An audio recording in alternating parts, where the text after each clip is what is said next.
السلام علیکم ورحمۃ اللہ وبرکاتہ۔ آج ہم پڑھیں گے فضائل اعمال، حضور اکرم صلی اللہ علیہ وسلم کے طائف کے سفر کا قصہ۔ نبوت مل جانے کے بعد 9 برس تک نبی کریم صلی اللہ علیہ وسلم مکہ مکرمہ میں تبلیغ فرماتے رہیں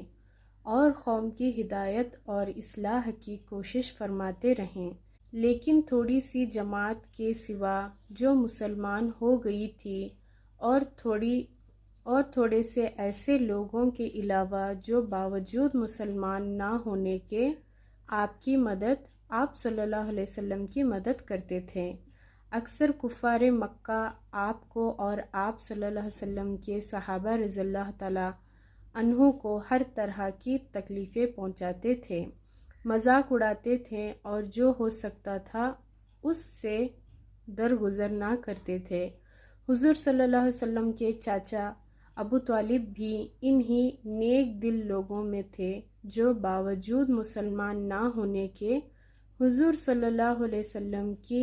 ہر قسم کی مدد فرماتے تھے۔ 10ویں سال میں جب ابو طالب کا بھی انتقال ہو گیا تو کافروں کو اور بھی ہر طرح کے کھلے مہار اسلام سے روکنے اور مسلمانوں کو تکلیف پہنچانے کا موقع ملا۔ حضور اقدس صلی اللہ علیہ وسلم اس خیال سے طائف تشریف لے گئے کہ وہاں قبیلہ ثقیف کی بڑی جماعت ہے، اگر وہ قبیلہ مسلمان ہو جائے تو مسلمانوں کو اس تکلیفوں سے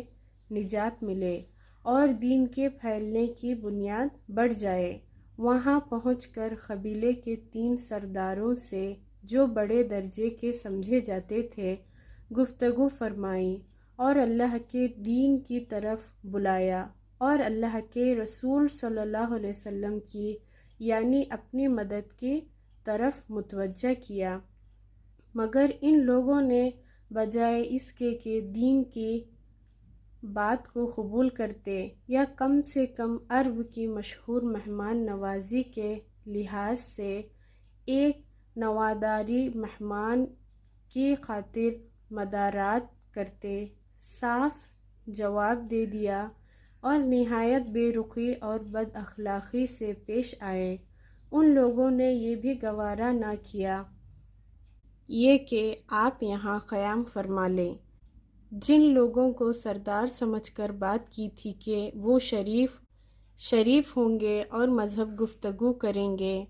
ان میں سے ایک شخص بولا کہ اوہو، آپ ہی کو اللہ نے نبی بنا کر بھیجا ہے۔ دوسرا بولا کہ اللہ کو تمہارے سوا کوئی اور ملا ہی نہیں تھا جس کو رسول بنا کر بھیجتے۔ تیسرے نے کہا میں تجھ سے بات کرنا نہیں چاہتا، اسی لیے یہ اگر تو واقعی نبی ہے جیسا کہ دعویٰ ہے تو تیری بات سے انکار کر دینا مصیبت سے خالی نہیں، اور اگر جھوٹ ہے تو میں ایسے شخص سے بات کرنا نہیں چاہتا۔ اس کے بعد ان لوگوں سے نا امید ہو کر حضور صلی اللہ علیہ وسلم نے اور لوگوں سے بات کرنے کا ارادہ فرما لیا کہ آپ تو ہمت اور استقلال کے بڑے پہاڑ تھے، مگر کسی نے بھی قبول نہ کیا، بلکہ بجائے قبول کرنے کے حضور صلی اللہ علیہ وسلم سے کہا کہ ہمارے شہر سے فوراً نکل جاؤ اور جہاں تمہاری چاہت کی جگہ ہو وہاں چلے جاؤ۔ حضور صلی اللہ علیہ وسلم جب ان سے بالکل مایوس ہو کر واپس ہونے لگے تو ان لوگوں نے شہر کے لڑکوں کو پیچھے لگا دیا کہ آپ کا مذاق اڑائے، تالیاں پیٹے، پتھر مارے، حتیٰ کہ آپ صلی اللہ علیہ وسلم کے دونوں جوتے خون کی جاری ہونے سے رنگین ہو گئے۔ حضور صلی اللہ علیہ وسلم اسی حالت میں واپس ہوئے۔ جب راستے میں ایک جگہ ان شریروں سے اطمینان ہوا تو حضور صلی اللہ علیہ وسلم نے یہ دعا مانگی، اے اللہ، تجھی سے شکایت کرتا ہوں میں اپنی کمزوری اور بے کسی کی اور لوگوں میں ذلت و رسوائی کی۔ اے الرحم الراحمین، تو ہی ضعفاء کا رب ہے اور تو ہی میرا پروردگار ہے، تو مجھے کسی کی حوالے کرتا ہے، کسی اجنبی بیگانے کے جو مجھے دیکھ کر ترش رو ہوتا ہے اور منہ چڑھاتا ہے، یا کہ کسی دشمن کے جس کو تو نے مجھ پر قابو دے دیا۔ اے اللہ، اگر تو مجھ سے ناراض نہیں ہے تو مجھے کسی کی بھی پرواہ نہیں ہے، تیری حفاظت میں مجھے کافی ہے۔ میں تیرے چہرے کے اس انور کے طفیل جس سے تمام اندھیریاں روشن ہو گئیں اور جس سے دنیا و آخرت کے سارے کام درست ہو جاتے ہیں، اس بات سے پناہ مانگتا ہوں کہ مجھ پر تیرا غصہ ہو یا تو مجھ سے ناراض ہو۔ تیری ناراضگی کا اس وقت تک دور کرنا ضروری ہے جب تک تو راضی نہ ہو۔ تیرے سوا کوئی طاقت ہے نہ قوت۔ مالک الملک کی شان قہاری کو اس پر جوش آنا ہی تھا کہ حضرت جبریل علیہ السلام نے آ کر سلام کیا اور عرض کیا کہ اللہ تعالیٰ نے آپ کو قوم کی وہ گفتگو جو آپ سے ہوئی سنی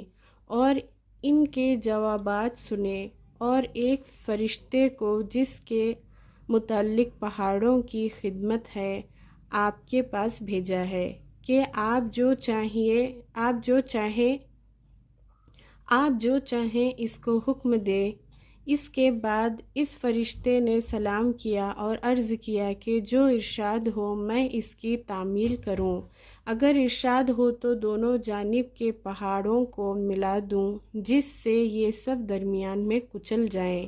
یا اور جو سزا آپ تجویز فرمائیں۔ حضور صلی اللہ علیہ وسلم کی رحم و کرم ذات نے جواب دیا کہ میں اللہ سے اس کی امید رکھتا ہوں کہ اگر یہ مسلمان نہیں ہوئے تو ان کی اولاد میں سے ایسے لوگ پیدا ہوں جو اللہ کی پرستش کریں اور اس کی عبادت کریں۔